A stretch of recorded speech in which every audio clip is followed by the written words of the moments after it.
Hello everyone, welcome to the channel. Today in this video we will see how to remove duplicate contacts on iPhone. So let's begin. Go to the contacts app and on the top you will see duplicates found bar. Once you tap the view duplicates bar, you'll be able to see the contacts that are in duplicated version in your iPhone. There are two different contacts that are duplicate in my iPhone. So if I want to merge both the contacts individually, I can directly click on merge all.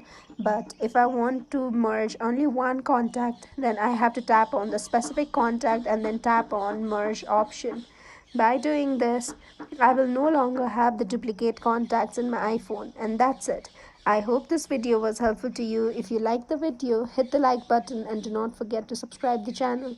In case of any queries or recommendations, feel free to reach out to us through comment section. Thank you so much for watching the video. I'll see you in the next one.